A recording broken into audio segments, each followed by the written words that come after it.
আসসালামু আলাইকুম। আমার একটা জিনিস মাথায় আসে না। এটা কি আওয়ামী লীগের দোষ?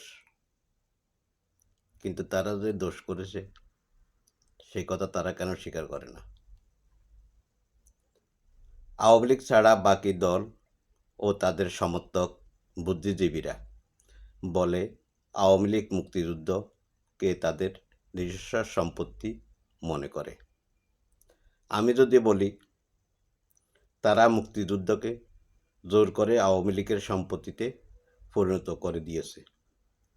তারা মুক্তিযুদ্ধের স্লোগান জয় বাংলা ধারণ করে না।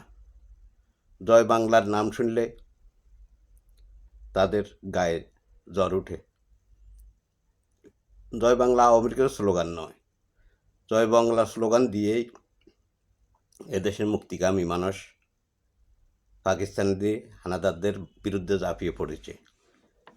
তাদের যুদ্ধে উজ্জীবিত করার মতো একটা স্লোগান ছিল জয় বাংলা।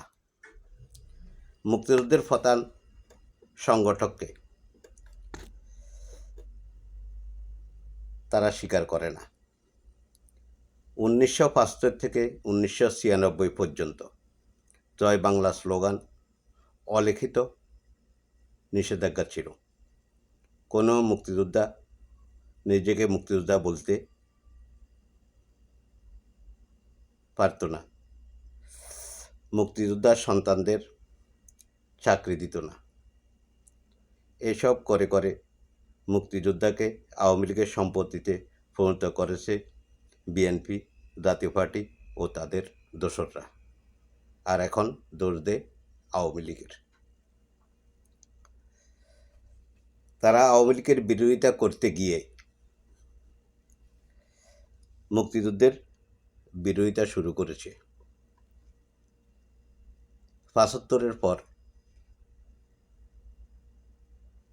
আওয়ামী লীগের বিরোধিতা করতে যেয়ে তারা রাজাকার, আলবদর, আল শামসের সদস্যদের সরকারের মন্ত্রিসভায় স্থান করে দিছে।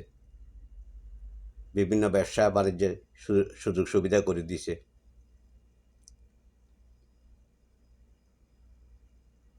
দেশে রাজনীতি করার সুযোগ করে দিয়েছে।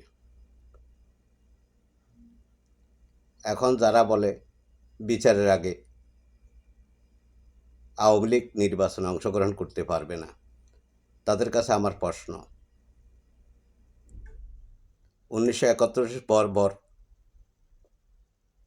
যত ধরনের বর্বরতা ছিল, এই জামাত, শিবিরের নাম ছিল তখন ছাত্রসংঘ, রাজাকার, আলবদর, আল শামস, তারা যেইভাবে বাংলার সাধারণ জনগণের উপর অত্যাচার নির্যাতন করেছে,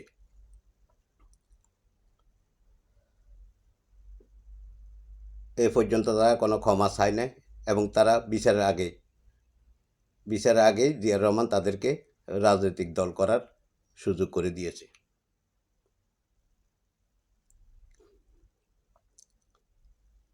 আমার প্রশ্ন, আমার বয়স তখন খুবই ছোট ছিলাম, কিন্তু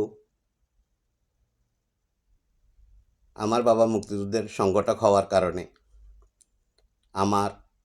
আমাদের পরিবার, আমরা 9 মাস পালিয়ে পালিয়ে বেরিয়েছি। আজ এই বাড়ি তো কাল ওই বাড়ি। আমার কি দোষ ছিল? আমরা রাজাকারের ভয়ে পালিয়েছিলাম। পাকিস্তানি সেনাবাহিনী আমাদের ওইদিকে আসে নাই, কিন্তু এই রাজাকার, আলবদর, আল শামস,